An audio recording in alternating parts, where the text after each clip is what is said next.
Di luar masih gelap, hampir jam 2 pagi. Kamu keluar dan melihat ke langit, bulan purnama tampak terang. Kamu mungkin merasa sudah tahu banyak tentang satelit alami bumi ini, tapi coba jawab pertanyaan ini. Bagaimana bulan terbentuk? Jawabannya adalah nggak ada yang tahu. Tapi tentu saja ada beberapa teori. Teori paling populer yang disebut teori tuburukan besar menyatakan bulan terbentuk saat terjadi tabrakan antara bumi dan planet lain. Planet ini pasti lebih kecil dari bumi, yaitu seukuran Mars. Tabrakan itu sendiri mungkin terjadi sekitar 4,5 miliar tahun lalu. Teori lain yang disebut teori penangkapan menyatakan bulan dulunya adalah asteroid atau benda lain yang mengembara. Ia terbentuk di tempat lain di tata surya. Ketika melintas di dekat bumi, ia pun terperangkap gravitasi planet kita. Tapi ada satu fakta menarik. Planet kita dan bulan punya kemiripan isotop dan kimia yang luar biasa. Jadi, keduanya pasti memiliki sejarah yang berhubungan, yang berarti bulan gak mungkin terbentuk di tempat lain. Para ahli lain berpendapat bahwa pada suatu titik di masa lalu, bumi berputar sangat cepat sehingga sebagian materinya terlontar. Kemudian, materi tersebut mulai mengorbit planet kita. Begitulah awal mula bulan muncul di langit. Tapi sekali lagi, ada satu masalah. Dalam hal ini, proporsi dan jenis mineral di bulan seharusnya sama dengan di bumi. Tapi nyatanya, ada sedikit perbedaan. Bulan lebih kaya akan materi yang terbentuk sangat cepat pada suhu tinggi. Ada satu teori lagi, dan ini mungkin yang paling gak menarik. Teori ini menyatakan bahwa satelit alami bumi ini bisa saja muncul bersamaan dengan bumi selama proses pembentukannya. Tapi akhir-akhir ini ada pertanyaan lebih serius yang membuat para astronom sibuk. Apakah bulan benar-benar satelit bumi ataukah keduanya merupakan planet kembar? Bulan sangat besar jika dibandingkan planet kita, yaitu sekitar 1/4 ukuran bumi. Karena itu sebagian ahli menyebut sistem keplanetan kita sebagai planet kembar. Tapi seberapa benarkah itu? Kalau ingin mengetahuinya, kita perlu memberikan definisi pada kata planet. Menurut Persatuan Astronomi Internasional, planet adalah benda angkasa yang mengorbit matahari, cukup besar dan berbentuk hampir bulat karena gravitasinya, dan telah membersihkan area di sekitar orbitnya. Lalu bagaimana dengan satelit? Satelit adalah sebuah objek di ruang angkasa yang mengorbit benda langit yang lebih besar. Jika kita ambil contoh sistem bumi bulan, pusat gravitasinya berada di dalam bumi. Itu sebabnya saat ini kita nggak bisa bilang kalau kita hidup di sistem planet kembar. Menurut definisi ini, bulan adalah satelit planet kita. Sekarang, mari kita kembali ke masa lalu. Sekitar 3 atau 4 miliar tahun silam, meskipun bulan bukanlah planet, kemungkinan besar ia memiliki atmosfer yang lengkap. Atmosfer itu terbentuk pada saat letusan gunung berapi dahsyat mengguncang satelit kita. Gas-gas menyebar ke seluruh permukaan bulan. Kejadiannya sangat cepat sehingga gas-gas itu nggak punya cukup waktu untuk lepas keluar angkasa. Pada saat itu, permukaan bulan dipenuhi cekungan-cekungan berisi basal vulkanik. Bayangkan saja gumpalan magma yang sangat besar meluncur tinggi ke udara, jatuh ke tanah, dan menciptakan aliran lava. Begitulah cekungan-cekungan basal muncul di permukaan bulan. Pada suatu titik, para ilmuwan berhasil mendapatkan sampel yang dibawa dari bulan. Mereka mendapati aliran lava di sana nggak hanya mengandung karbon monoksida dan belerang, tapi juga unsur penyusun air. Berkat sampel-sampel ini, para peneliti berhasil menghitung jumlah gas yang melayang dan membentuk atmosfer. Gas tersebut menjadi sangat tebal, sekitar 3,5 miliar tahun lalu dan bertahan selama 70 juta tahun. Setelah itu, atmosfer pun lenyap ke angkasa. Tapi hal paling kerennya, saat bulan masih memiliki atmosfer, satelit ini berada 3-10 kali lebih dekat dari planet kita. Sebuah simulasi komputer bahkan menunjukkan bulan mungkin berada hingga 19 kali lipat lebih dekat dari jaraknya sekarang. Jarak dari bumi ke bulan saat itu sekitar 30.000 km. Sedangkan sekarang satelit kita itu berjarak sekitar 386.000 km. Artinya, bulan tampak jauh lebih besar di langit. Sayangnya, pada saat itu gak ada yang bisa mengagumi pemandangan tersebut, bahkan dinosaurus sekalipun. Sekarang atmosfer bulan hampir nggak ada, dan karena itulah satelit ini nggak bisa melindungi diri dari meteorit. Permukaan bulan dipenuhi kawah. Sebagai perbandingan, ada sekitar 190 kawah tubrukan yang teridentifikasi di planet kita. Sebagian besar kawah itu tersembunyi oleh vegetasi atau tertutup air. Tapi, kalau kita bicara tentang bulan, jumlahnya jauh lebih banyak lagi, yaitu mencapai jutaan. Dan sekitar 5.000 diantaranya memiliki panjang lebih dari 19 km. Karena aktivitas seismik di bulan nggak seaktif di bumi, kawah-kawah dan formasi-formasi purba lainnya tetap dalam kondisi sama selama berabad-abad. Saat kamu melihat bulan, ia adalah objek paling terang di langit malam. Tapi pada kenyataannya, permukaannya gelap karena pantulan satelit alami kita ini hanya sedikit lebih tinggi dibanding aspal. Kamu mungkin tahu kalau tarikan gravitasi bulan menyebabkan pasang surut air laut di bumi, sehingga permukaan laut tampak lebih menonjol di sisi yang paling dekat dan paling jauh dari bulan. Dan bukan hanya itu, bulan juga memperlambat rotasi bumi. Fenomena ini dikenal sebagai pengereman pasang surut. Pengereman pasang surut ini menambah panjang hari di bumi sekitar 2 milidetik setiap 100 tahun. Bulan juga bergerak menjauhi bumi dengan kecepatan yang sama seperti pertumbukan kuku jari-jari tanganmu. Itu berarti sekitar 4 cm per tahun.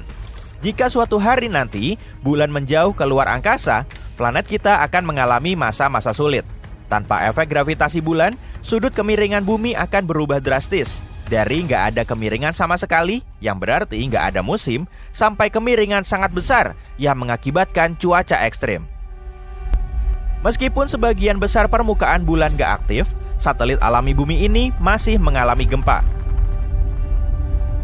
Satu teori menyatakan bahwa gempa bulan terjadi karena bulan mengalami penyusutan akibat pendinginan pada intinya. Para ilmuwan mengatakan bulan sudah menyusut sekitar 45 meter dibandingkan beberapa ratus juta tahun lalu. Untuk lebih mudah memahaminya, bayangkan buah anggur yang berubah menjadi kismis. Buah anggur akan mengerut dan menyusut. Hal yang sama juga terjadi pada bulan. Ia menyusut dan mengerut, tapi gak seperti anggur. Bulan gak memiliki kulit yang lentur. Permukaannya keras dan rapuh. Jadi, seiring ukurannya mengecil, kerak bulan akan retak dan pecah. Lalu potongan-potongannya terdorong ke bagian yang lain. Mau tahu hal keren lainnya tentang bulan? Sebuah penelitian terbaru mengatakan bahwa bulan memiliki ekor. Dan setiap bulannya, ekor itu melingkari planet kita seperti syal. Ekor ramping ini terdiri dari jutaan atom natrium, dan planet kita secara teratur melintas melaluinya. Hantaman meteor melontarkan atom-atom natrium ini keluar dari permukaan bulan dan lebih jauh ke angkasa. Selama beberapa hari setiap bulan, bulan berada di antara matahari dan planet kita. Saat itulah gravitasi bumi menarik ekor natrium itu. Planet kita menyeretnya menjadi sebuah garis panjang yang melingkari atmosfer. Ekor bulan ini sama sekali nggak berbahaya. Ekor ini juga nggak terlihat oleh mata manusia. Kira-kira 50 kali lebih redup dari yang bisa dilihat oleh mata kita. Tapi, sesekali teleskop super canggih bisa menangkap cahaya kekuningan yang redup di langit. Ekornya tampak seperti titik berkilauan yang berdiameter 5 kali diameter bulan. Dan fakta paling menariknya adalah 2 atau 3 tahun lalu, sebuah asteroid tertarik masuk ke orbit bumi dan mulai mengitari planet kita. Tanggal 7 Januari 1610, seorang astronom Italia, Galileo Galilei, membuat penemuan menakjubkan menggunakan teleskop buatannya, yaitu 4 bulan yang mengorbit planet Jupiter. Oh iya, di zaman sekarang, kamu bisa membuat teleskop versimu sendiri menggunakan tabung karton, lensa, dan lem super. Ciri utama dari teleskop DIY ini adalah menaruh 2 lensa pada jarak yang benar satu sama lain. Kamu butuh 2 lensa, satu lensa harus cekung, yang lain cembung. Jadi satu lensa melengkung keluar dan yang lain melengkung ke dalam. Teleskop mula-mula Galileo ini mampu memperbesar objek sekitar 8 kali, dia terus meningkatkannya hingga mampu memperbesar sampai 20 kali lipat. Tapi mari kembali ke cerita utama kita ya. Saat dia pertama kali melihat ke 4 bulan Jupiter itu, dia meyakini dia cuma melihat sekelompok bintang. Tapi dia segera menyadari bahwa objek-objek antariksa ini tampaknya bergerak dalam pola yang teratur. Butuh beberapa minggu baginya untuk mengetahui bahwa yang dilihatnya bukanlah bintang, melainkan bulan yang mengelilingi Jupiter. Galileo awalnya menamai bulan-bulan itu 1, 2, 3, dan 4. Nggak kreatif banget ya namanya. Karena lebih banyak bulan di galaksi kita ditemukan kemudian, sistem numerik untuk menamainya menjadi membingungkan dan kurang praktis. Jadi itu cuma bertahan selama beberapa abad. Nah, di zaman sekarang keempat satelit itu yang terbesar di Jupiter dinamai Io, Europa, Ganymede, dan Callisto. Keempatnya secara kolektif dikenal sebagai bulan Galilea untuk menghormati orang yang pertama kali memperhatikannya. Penemuan Galileo sangat penting untuk pemahaman kita saat ini tentang astronomi. Awalnya, objek-objek lain diyakini berputar mengelilingi bumi karena bumi dianggap sebagai pusat alam semesta. Kini kita tahu ada ratusan bulan di tata surya kita, namun bulan-bulan besar seperti yang ditemukan oleh Galileo Galilei tidak begitu sering ditemukan. Bulan dianggap besar jika ukurannya sebesar planet kita atau lebih besar. Ganymede misalnya lebih besar daripada Merkurius. Kita menganggap Ganymede sebagai bulan hanya karena objek ini mengorbit Jupiter. Jika tidak, Ganymede memiliki semua karakteristik planet lain. Gak heran jika Jupiter punya bulan terbesar di tata surya kita. Jupiter mengalahkan semua planet lain di tata surya kita, baik dalam ukuran maupun massa, jadi wajar jika Jupiter menarik banyak objek lain ke arahnya. Jupiter diyakini punya sekitar 80 bulan dengan hanya 53 di antaranya yang sudah diberi nama resmi hingga saat ini. Salah satu bulan Jupiter pertama yang ditemukan oleh Galileo adalah Io. Yang membedakannya adalah Io memiliki banyak gunung berapi. Io adalah satu-satunya objek antariksa yang punya gunung berapi aktif di tata surya kita selain bumi. Io juga dijuluki bulan api dan es karena ladang salju belerang di oksidanya. Lapisan luar Io bebercak dengan banyak warna seperti jingga, hitam, kuning, putih, dan merah. Mungkin itulah alasan NASA menggambarkannya sebagai pizza raksasa yang dilapisi keju leleh dan potongan tomat serta buah zaitun matang. Namun, karena belerang itu, bau Io tidak terlalu menggugah selera karena agak mirip telur busuk. Ada lebih dari 100 gunung di permukaan bulan ini, ukurannya jauh lebih besar daripada yang kita lihat di bumi, beberapa bahkan lebih besar dari Gunung Everest. Jika dirata-ratakan, pegunungan ini memiliki tinggi 6 km dan panjang 157 km.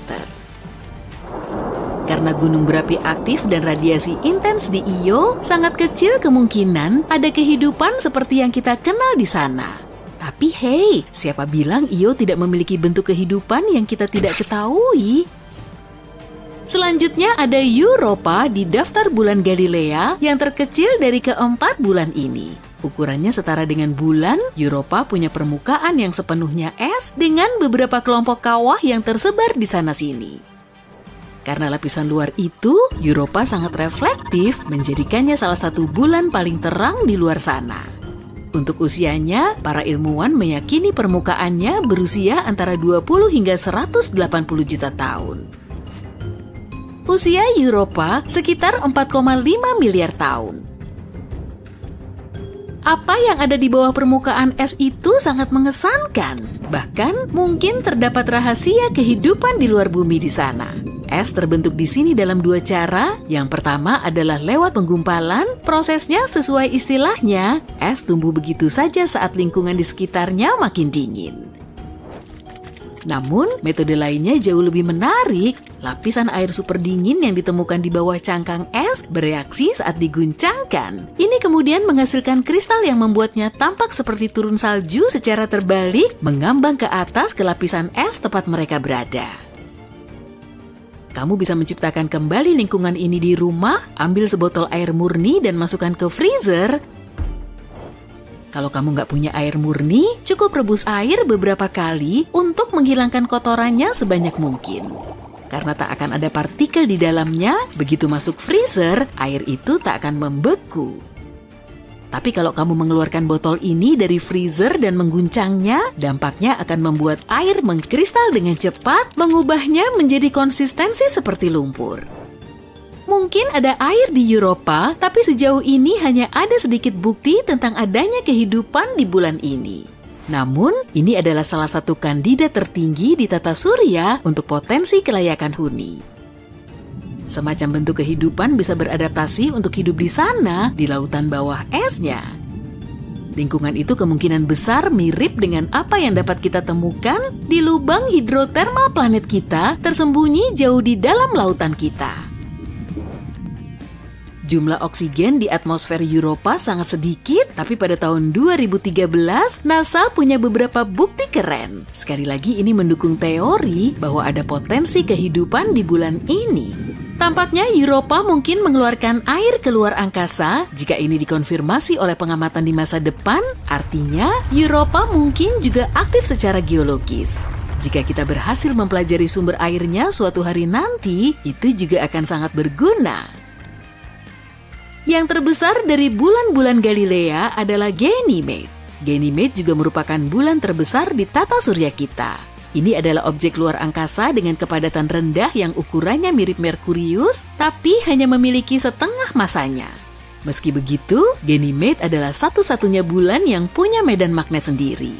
Namun medan magnetnya kecil dan kita hampir tak bisa melihatnya dari bumi karena tertutup oleh medan magnet Jupiter yang jauh lebih kuat. Aspek keren lain dari Ganymede adalah atmosfernya mengandung oksigen. Jangan terlalu heboh dulu, itu hampir nggak cukup untuk keberlanjutan hidup makhluk hidup apapun yang tinggal di sana.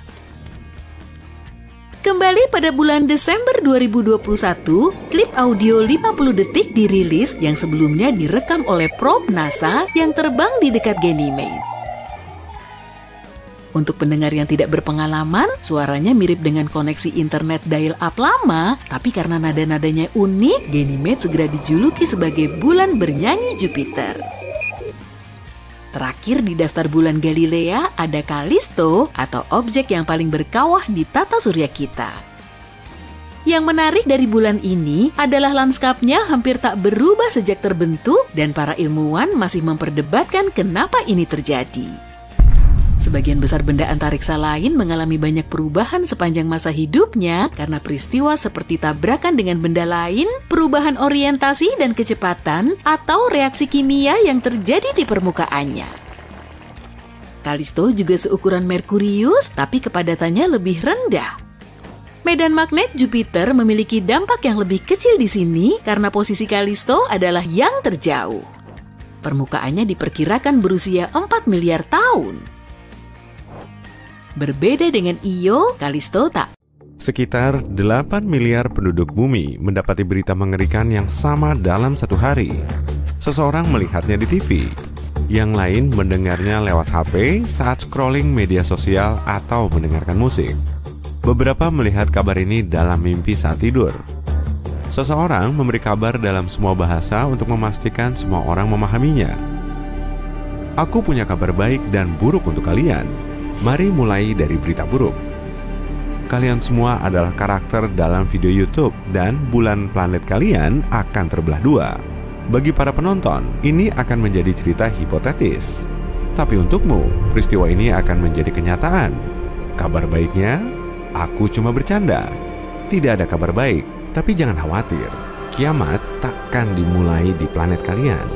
Mungkin cuma terasa sedikit. Semoga hari kalian indah.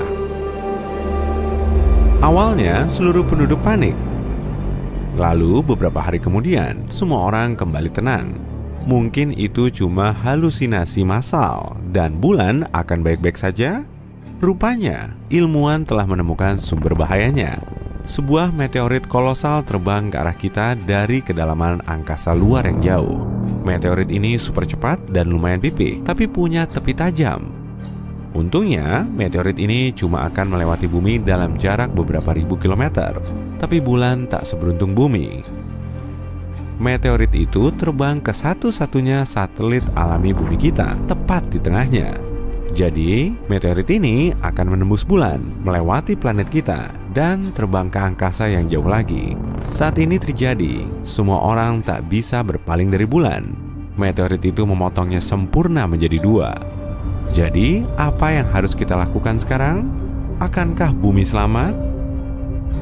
Satelit kita terbelah jadi dua bagian yang sama. Untungnya, keduanya tidak terbang menjauh satu sama lain. Gravitasi besar bulan menarik kedua bagiannya kembali seperti magnet. Ilmuwan yakin kedua bagian itu akan terhubung lagi dalam 2 miliar tahun dan bulan akan pulih seperti dulu. Tapi hal paling keren adalah kita tak akan merasakan perubahan apapun. Semua orang di seluruh dunia merayakan kabar baik ini. Suara itu salah. Tapi kemudian masalah lain muncul. Meteorit besar berbentuk sepatu terbang dari angkasa luar terdalam menuju kita, memasuki tata surya, dan mendekati bumi dengan kecepatan tinggi. Sepatu luar angkasa itu menabrak setengah bagian bulan dan kemudian terbang menjauh. Sekarang, bulan dipastikan terbelah menjadi 2 bagian. Bagian sisanya tetap di tempat yang sama, sementara yang kedua terbang ke arah kita. Hujan meteor kecil dimulai di bumi karena pecahan bulan yang jatuh. Tapi dampaknya tidak terlalu buruk.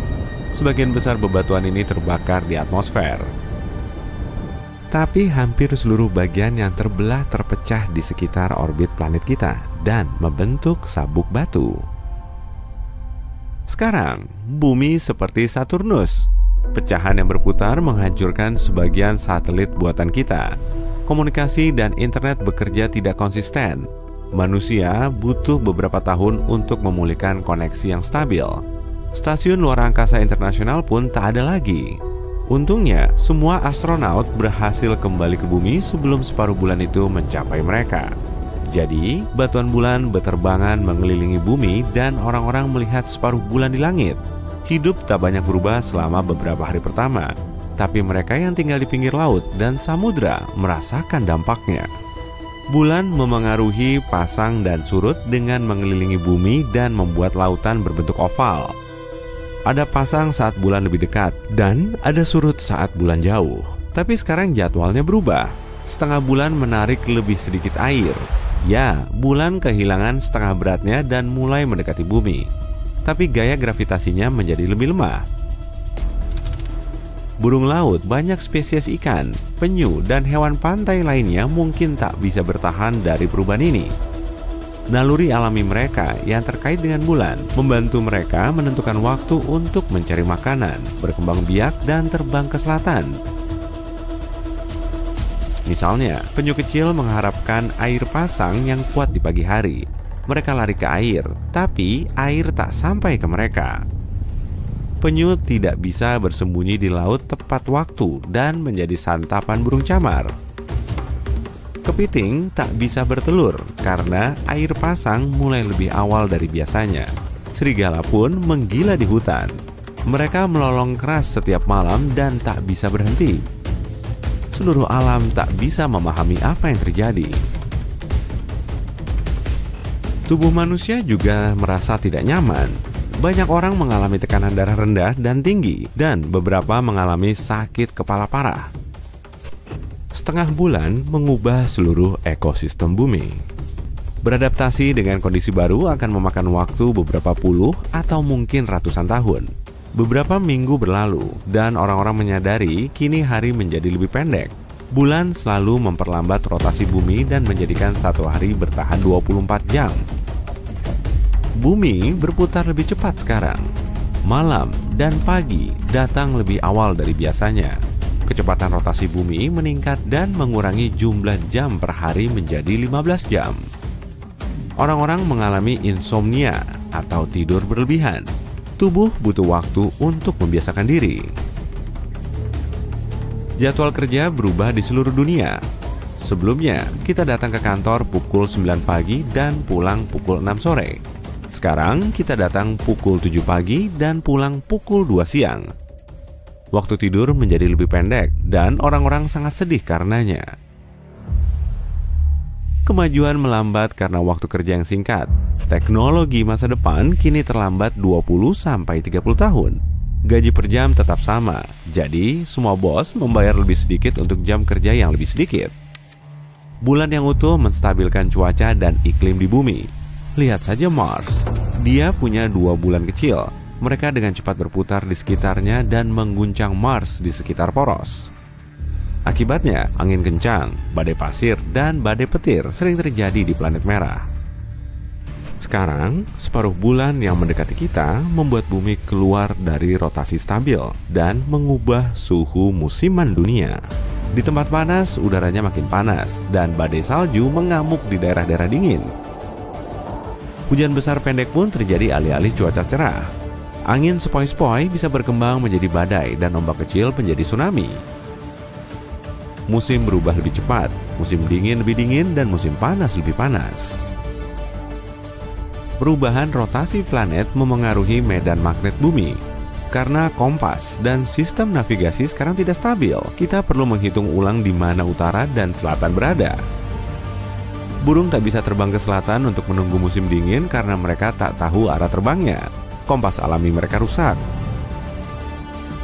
Beberapa ratus tahun berlalu, kita sepenuhnya terbiasa dengan kondisi baru bumi. Spesies hewan dan ikan baru telah muncul. Burung bisa menavigasi langit dengan bantuan bulan lagi. Ekonomi planet telah pulih. Upah per jam menjadi lebih tinggi. Orang-orang sekarang tidur cukup dalam 5 hingga 6 jam sehari dan bekerja selama 4 hingga 5 jam. Pengurangan siang dan malam juga memengaruhi industri hiburan. Film sekarang berlangsung 1 jam. Satu episode sejumlah serial TV cuma berdurasi 30 menit. Hidup berjalan lebih cepat. Rata-rata orang sekarang hidup sampai 96 tahun. Bahkan perjalanan waktu tidak berubah sama sekali, cuma perhitungannya saja. Beberapa ribu tahun berlalu, orang-orang kini terlihat berbeda. Sekarang kita punya mata besar yang menyerap lebih banyak cahaya.